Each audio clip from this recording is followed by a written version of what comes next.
iš geto mane išvedė vėlyvą 43 metų rudenį. Ir buvo problema, kad kurgi 3 mergaitės, kurias reikėjo kažkur slėpti ir kurgi jas slėpti. Ir viena iš variantų, kai jau negalėjau likti vienoj vietoj, buvo žiemą galbūt į Kulautuvą. Ir tas prisiminimas, tas pirmas vykimas į Kulautuvą, tai buvo vėlyvą tamsią naktį.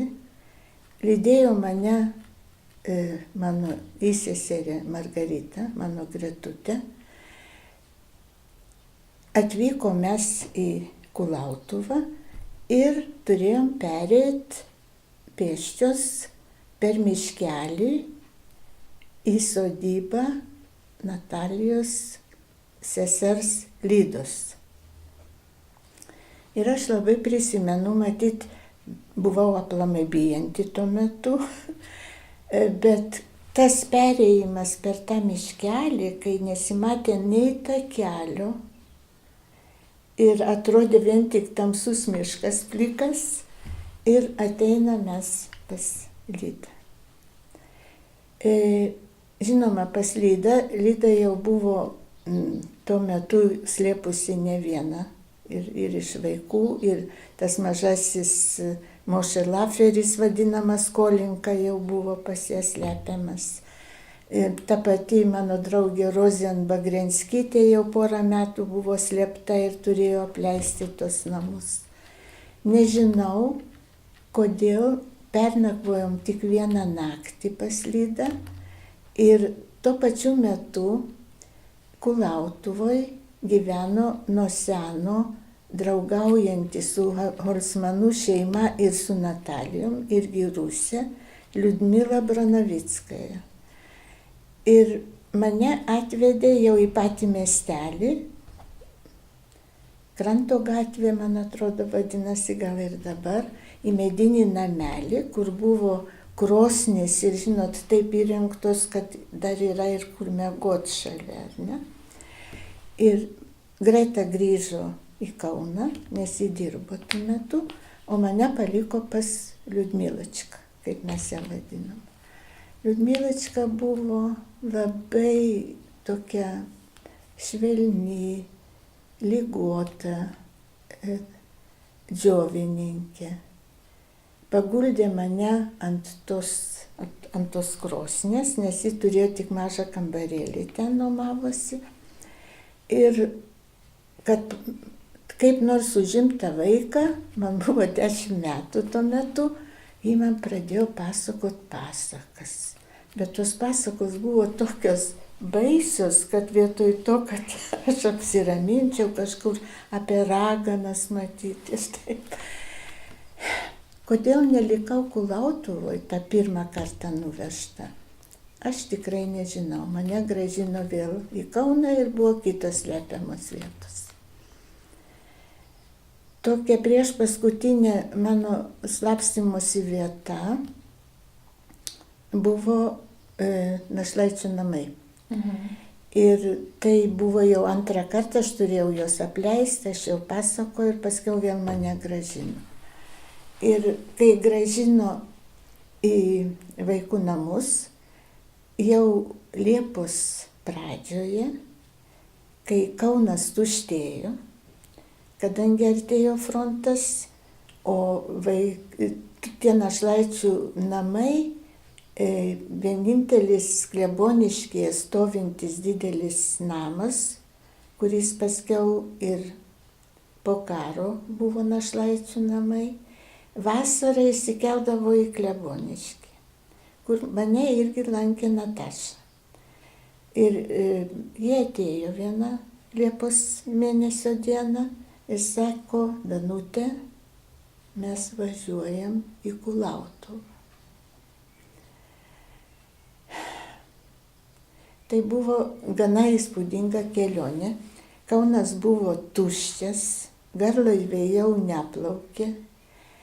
Ir kai mes atėjom prie Rotušės aikštės, tai jau buvo gaudomi žmonės darbams į Vokietiją.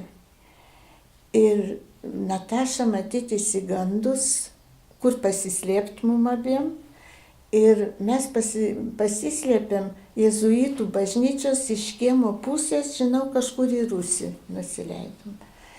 Ir buvo vienas iš paskutinių plaustų, kuris plaukė Nemunu žemyn. Nemunu žemyn. Ir ta kelionė to plaustų į Kulautuvos link, kai Nataša man pasakė, aš buvau vienam gale plausto, jie atsistojo kitam, tu manęs nepažįsti. Pasikeitimų pačioj Rotušės aikštėje nelabai buvo, bet Kaunas buvo labai tuštėjantis. Faktinai Kaunas nenukentėjo beveik, ne? Bet gal žmonės stengiasi pasitraukti iš Kauno kur nors, kur atrodė saugiau. Gal ir ta Kulautuva atrodė saugiau, o išėjo atvirkščiai. Tai man atrodo, kad Rotušės aikštė taip, kaip jie atrodė iki 41 metų, taip jie atrodė ir 44 metų Liepą. Mes išlipom Zapiškyje, nes ten kažkaip tas plaustas sustojo, Kulautuvai neplanavo ir pėsčios ėjom kitoj pusėje Nemuno iki Kulautuvos. Ir galite įsivaizduoti, kaip man atlėgo ir kokiam aš staiga pasijutau saugiam būste ir aplinkoj, kai papuoliau pas Lydą, pas kurią jau buvo ir mano giminaitė Rivka, ir jos draugė Gerta Bagrenskis su dukra, ir abi Natašos jau tada su manim. Ir toj nuotraukėlėj, kur aš kaip tik parodžiau, tai ta visa kompanija ir yra. Ir tada jokios baimės man daugiau ir nebebuvo. Ir Lyda. Lyda, kuri maitina visus, visiems atsiranda ką valgyt. Labai gražus buvo sodas į Nemuno pusę. Prisirpė serbentai, kuriuos mes eidavom nusiskint, bet miegojom mes jau ne name pradžioj, o gal pradžioj dar name, bet paskiau šalia yra klojimas, kuris, man atrodo, apgriuvęs stovi ir šiandien ten. Ir mes tam klojime slapstėmės ant šieno, ant šiaudų. Lyda visą laiką, negaliu pasakyti, labai mylėjo Kolinką, tą mažytį berniuką, kaip savo vaiką, kur paėmė kūdikėlį ir iš bomkytės dar jį maitino. Bet jeigu pagalvot, kiek ten buvo slepiama tuo metu žydų ir ta rusų šeima visa, tai buvo dar ir iš mažesnių vaikelių buvo, mes jį vadinom Aliošinka. Su moterim prie klojimo buvo tokia įrengta būstas, kamarėlė tokia, kur ta pagyvenus Lepetiucha mes ją vadinom. Ir aš visą laiką maniau, kad Lepetiucha yra kažkoks tai išgalvotas, kad į faktinai kitos pavardės. Ir vėliau atsitiktinai sužinojau, kad tai buvo tikrai jos pavardė Lepetiucha, kuri irgi slapstė tą pati tą Aliošinką, bet paskutiniu matyt metu irgi atvyko į Kulautuvą ir pasiprašė pas Lydą prieglobsčio. O mane jį tiesiog negalėjo žiūrėti, kokia aš sulysus, nabagė. Ir man pastatydavo, paskiau ir vėliau, dar jau kai rusai atėjo, grietinėlę iš ryto, medaus skysto ir nepasitraukdavo tol, kol nesuvalgydavau ir neišgerdavau tą grietinėlę. Per visą gyvenimą medaus vengiu.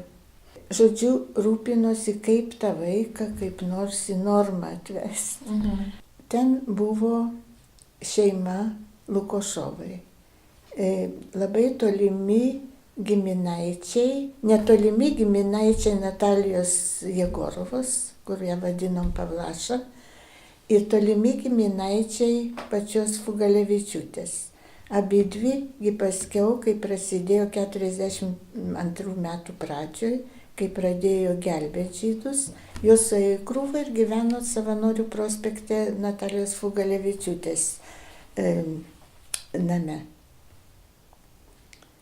Viena iš jų, vyresnė, Ariadna, buvo ryšyje, draugavo su, man atrodo, miške jau partizanaujančių jaunų vyrų. Ir o mes su Rozien jau miegojom tada namelyje, bet dar buvo vokiečiai.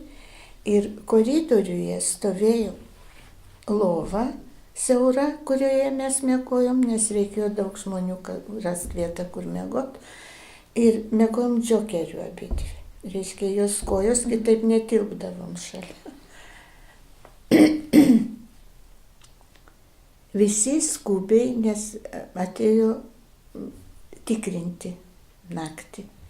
O už namo buvo gana apleista tokia į kalną vieta, kur augo aukštos dilgėlės ir krūmokšniai. Ir visi išbėgo tą kryptim, o mum liepė vaizduot miegančias, mes irgi pabudom, išsigandom ir likti namelėje. Ir iš tikrųjų atėjo, aš neatsimenu, vokiečiai, turbūt kareiviai ar kas, ir su žiebtuvėliais, elektros nebuvo, su žiebtuvėliais švytino mum į veidus. Mes abi buvom šviesios, visai nepanašios į žydės, nei aš. Ir nuėjo toliau. Žodžiu, bet ta baimė, žinoma, buvo. Tai čia vienas iš tų epizodų slapstymosi metu. Faktinai aš turbūt slapščiausi pasilydę nedaugiau negu 2 savaitės. Ir dar vienas toks epizodas buvo, kad mes klojime, vokiečiai eina to keliu, įeina į klojimą vokietis, kreipėsi į mano Rivką, mano tetą. Ir į mane tiesiog nei man tolimesnė giminaitė, bet 11 metų gimimo. Ir vokiškai klausė jos kelio. Ir aš atsimenu, žodžiu, vis tiek išgąstis buvo, bet atsimenu mano didelį nustebimą, kai mano Rivka kalbėjo puikiai vokiškai, kai kalbėjo iš viso labai daug įvairiom kalbom.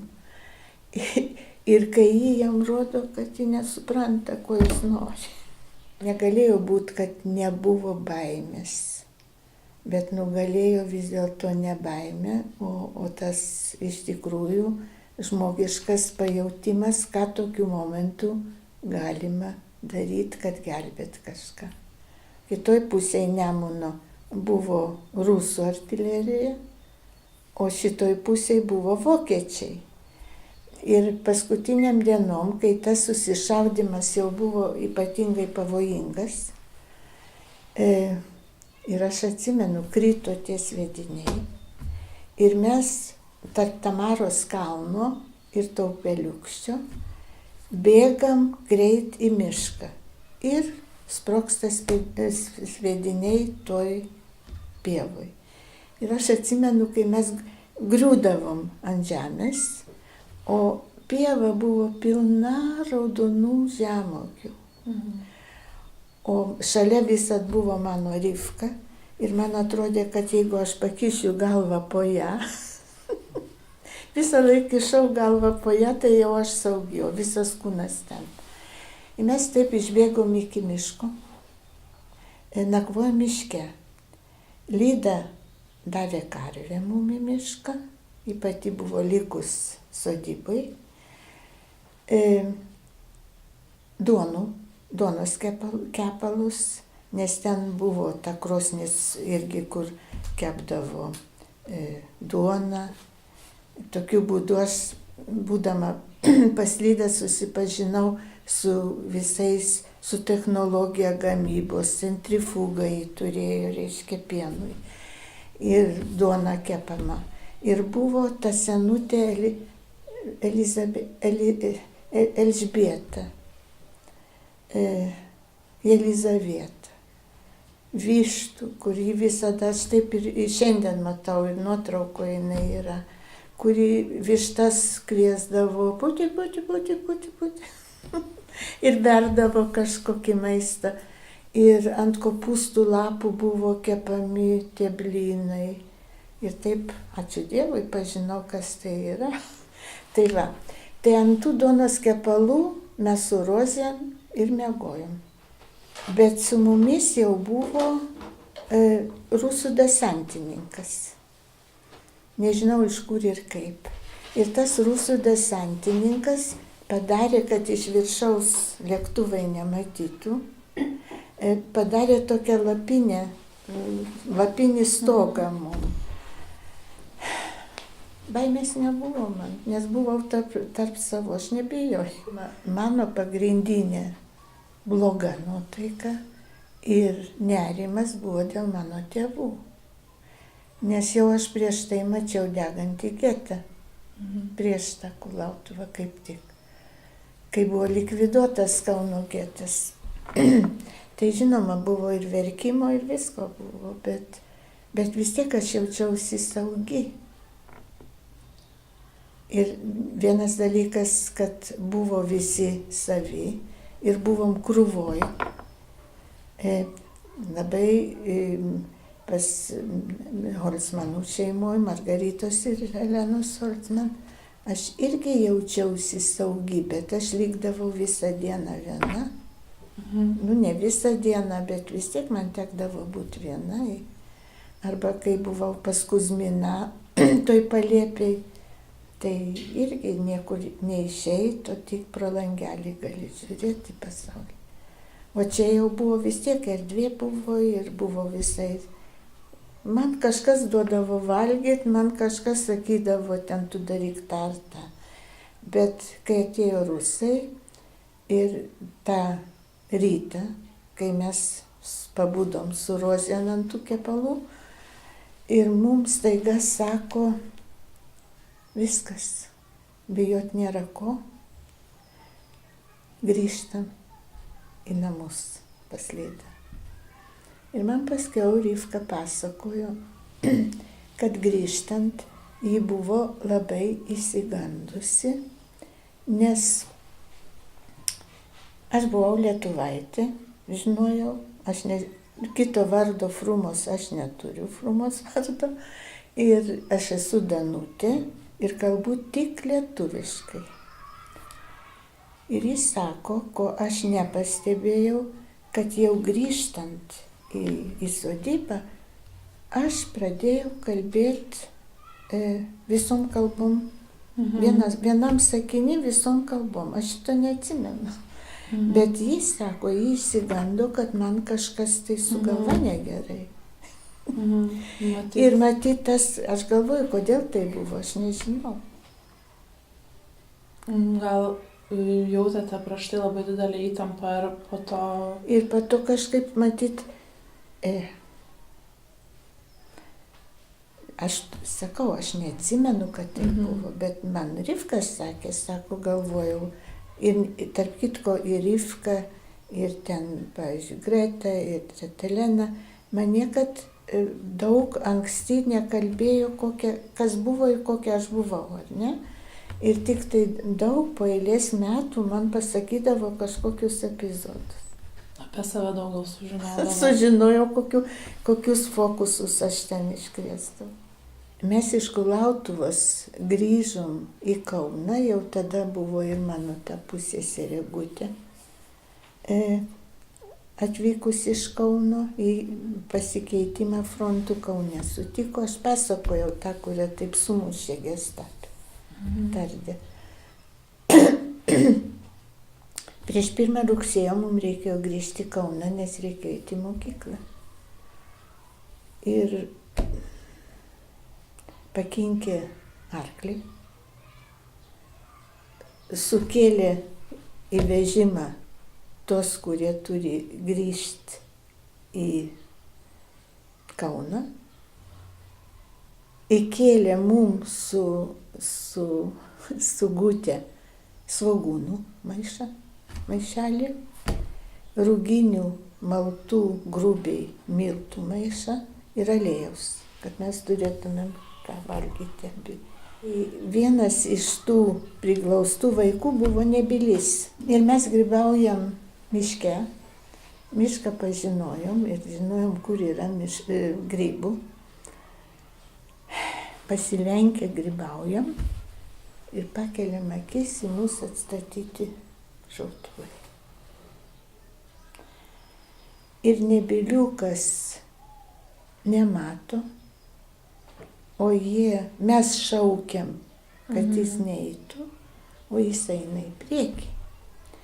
Ir aš gerai atsimenu, kai aš išbėgau prie jo ir pradėjau šaukti, nebylys, nebylys. Bet jie nieko nedarė, mes grįžom. Bet ta baimė staiga, tas nebyliukas, kad jis nemato jų ir negirdi mūsų šaukiančių. Sako, tu sėdėdavai, ten yra tokie laipteliai iki įėjimo. Ant tų laiptelių ir vis taip graudžiai verkdavai. Ir aš vis galvodavau, ko tu verkiai. Bet čia jau buvo rusai atėję. Aš neatsimenu, kad aš ten verkdavau. Kai aš buvau 2 kurse, man nustatė tuberkuliozę. Prieš tai, kaip tik streptomicinas buvo tik naujovė, o aš labai greit mane sutvarkė. Bet aš visą vasarą buvau Kulautuvoj, tai buvo 54 turbūt. Buvo daug jaunų žmonių, buvo šitas paskiau buvęs mūsų kultūros ministrų pradžiai nepriklausomybei, toks muzikas, Landsbergio grupiokas, Vytauto Landsbergio konservatorijoje. Buvo daug jau, dar kita irgi iš konservatorijos, kodėl visus tą džiovą apniko, aš nežinau, bet mes taip linksmai gyvenom. Ir Kulautuvą pažįstu labai gerai. Man atrodo, kad vis tiek, pavyzdžiui, Akacijų alėja, žinoma, yra restauruoti namai, yra kitaip, bet kad ta medinė Kulautuva, kad ji būtų labai smarkiai pasikeitų, žinoma, yra kaip ir visur. Ir buvo ypatingai įspūdingas apsilankimas mano brolio buvusios klasiokės, tokia Chajala, kuri atvažiavo čia su savo įsūniu, pasūniu. Ne įsūniu, o pasūniu. Reiškia, ji buvo ištekėjusi už jo tėvo Amerikoje, New York'e. Ir jis prisimena, kaip jį slėpė prie bažnyčios. Pastatas, kur buvo, turbūt ten buvo jau seselės, galbūt ne pačios vienuolės. Ir labai norėjo surasti, kur tai yra ir gal ką nors dar ras iš tų senųjų ten dirbusių jaunų seserimis, kai jas vadino, dar neišventintas turbūt. Ir štai mes važiuojam į tą Kulautuvą su ta jo mama Chajala ir su to Michaeliu. Ieškau aš ten ką nors surasti ir ten daržuose, tai buvo turbūt prieš 20 metų, gal aš galvoju. Chajala mirė Londone, jau mirusi. baisiai pyko, kad aš jos neatsimenu, jeigu ji mane taip gerai atsimena, mano brolis buvo 7 vyresnis, kaip tu mane neatsimeni, jeigu čia tavo gyveno Savanorių prospekte senelis ir tu būdavai pas jį ir tu manęs neprisimeni, neprisimenu. Ir mes dabar einam, Daržuose dirba pagyvenus moteris. Ir aš ją užkalbinu ir sakau, va čia jis buvo slapstomas. Ieško jis gal kas nors iš buvusių tada čia gali ką nors pasakyti ir prisiminti. Jie atsistoja. Mykoliukai. Mes grįžom tam pačiam vežime iš Kulautuvos, su Lepetiucha ir su mažyčiu Aliošenka, maždaug 3, gal 4 metukų. Mes neturėjom, kur tuo metu tikrai dar turėjom viltį, kad mūsų tėvai galbūt likę yra gyvi, nes dar nebuvo grįžę žmonės iš koncentracijos stovyklų ir tą viltį mes turėjom abidvi. Ir todėl nebuvo kalbos, kad mums reikėjo eiti į mokyklą mokytis.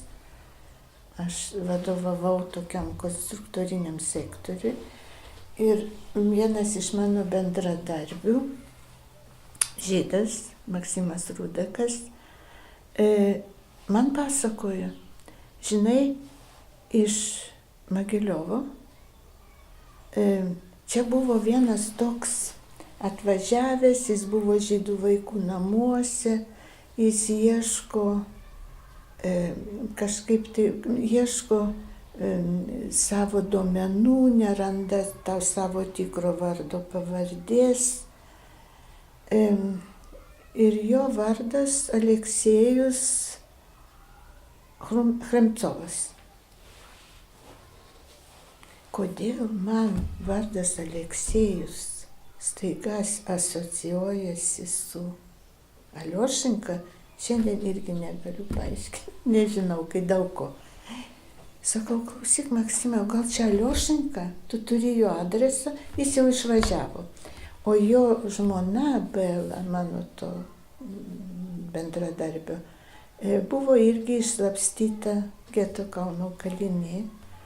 Ir todėl jis per ją, kuri kažkokį laikotarpį buvo vaikų namuose, bet vyresnė už Aliošenką, mano gimimo metu kaip tik, irgi mirė anksti. Kodėl man Aliošenkas staiga? Duok tu man jo adresą. Aliošenka. Kai gimė mano Danas, vyresnis sūnus, tai mes nuomodavom vasarą Kleboniškį. Mašinos neturėjom, iš darbo, karštam autobuse, ant kelių ištirpsta man sviestas su dėmėm išlipo. O paskiau grįžo iš kalėjimo tos šeimininkės sūnus ir pradėjo naktį išgėręs grasinti, kad jis tą žydę nužudys.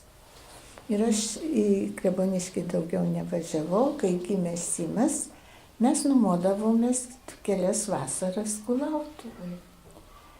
Ir turėjau nepaprastą laimę ir turiu dar ir dabar ta prasme, kad kai Danui mano vyresniam buvo metai ir 8 mėnesiai, man prailgindavo atostogas, būdavo tik trumpos po gimdymo. Bet man vis tęsė, direktorius mūsų instituto turėjo tą galimybę, išimties tvarka ir neturiu kur jį dėti. Tai mano vyro pusseserė, kuri dirbo Šilutėj, prikalbino vieną iš geriausių slaugių, kurios sesuo gyveno Kulautuvoj ir buvo suinteresuota arčiau sesers gyvent. Mano Staselė atvažiavo pas mus ir gyveno, kol paauginom Daną ten 4,5 metukų į darželį. Ir ji dar gyveno pas mus, mes ją įdarbinom seselė mirė. Bet kai ją prieš tai operavo, ji buvo 9 metais už mane vyresnė. Ir sesuo gyveno Kulautuvoje ir jos visa šeima. Ir kai reikėjo spręsti, ar operuoti ar ne, tai ji nurodė mane. Nes iš tikrųjų per tos metus, nors ir nedaug metų, ji tapo mūsų iš tikrųjų artimų šeimos narių. Ir paskiau, kadangi ji prie konvejerio pas mus gamykloje negalėjo išlaikyti to tempo stipriai, man jis sakydavo, eik višta, ką tu čia gali padaryti. Žodžiu, ji stipri buvo moteris, už mane daug stipresnė. Ir kai neturėjom kur dėti mano simą, o man reikia pradėti į darbą ir nerandam pagalbos, mano Staselė yra prie Šilalės, sena malūnė, gyvena jos sesuo Olikė. O Olikė turi 2 dukras. O tos dukros, kai mes dar būdavom Kleboniški, atvažiuoja į Kleboniškį. Skambina man Staselė iš Šilalės, iš rajono ir sako, a jau turi, neturiu. Tai atsiųsiu tau Jadzikė. Jadzikė pradėjo draugauti, liko 2 metam, 16 metų, pradėjo su kažkuo draugauti ir Olikė ir Staselė nusprendžia, reikia siųsti pas Frumą, tegu jį padaro iš jo žmogų. Vargšė mano Jadzikė.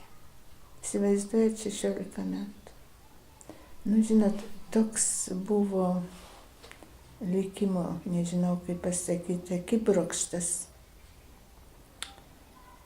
Kai aš ištekėjau, tai Višinskio gatvėje mes gyvenom ir, žinoma, butas buvo didelis ir mum įkeldino ten 3 mum liko tik 2 kambariai, ten buvo dar ir įkeldinti kiti su orderiai vadinama. Bet kai aš ištekėjau, tai pradžioje mes, žinoma, kažkur nuomavomės mažą kambariuką, o paskiau mūsų direktorius, Minkus tuo metu, mes jau buvom abu dirbę kažkiek metų, mum įskyrė 2 kambarių butą. Ir tas butas buvo ties geto vartais. Namas stovi dabar ir nenorėjau gyventi tam name, bet galimybės į kažką keisti tuo metu nebuvo. Ir taip atsitiko, kad apsigyvenom tam name ir abudu vaikai ten yra gimę. Aš kaip tik laukiau vyresnio sūnaus. Tai tuo metu Neries krantinė buvo visai rami ir netokia, kaip dabar ir visuomeninis transportas važiuoja. Mano vyras šermukšnių medelius sodino ten ir laistė. Ir tarp kitko ir kaimynai buvo tokie kažkaip gerai sutarantis. Neries krantinė buvo labai rami. Ir reiškia, su vaikais, jeigu pasivaikščiot su vežimėliu, tai eidavau ir Daną į darželį. Ir, žinoma, nelengvas buvo, kažkaip močiučių nebuvo, jo mama labai anksti mirė, mano vyro mama, bet dar spėjo man padėti su Danu. Simo jau, kai gimė, jų nebuvo, nei anksti mirė tėvas ir mama. Tai buvo malonus pasivaikščiojimas Neries krantinė, o gyvenau Gete, tai visai šalia, Kriščiukaičių gatvėje. Bet niekad neidavau tą pusę, niekada. Elena visą laiką turėjo tą svajonę, kad pagimdyčiau mergytę dar. Tai kai tu grįši namo, tai turi pagimdyti mergytę. Pagimdžiau stambų vyrą.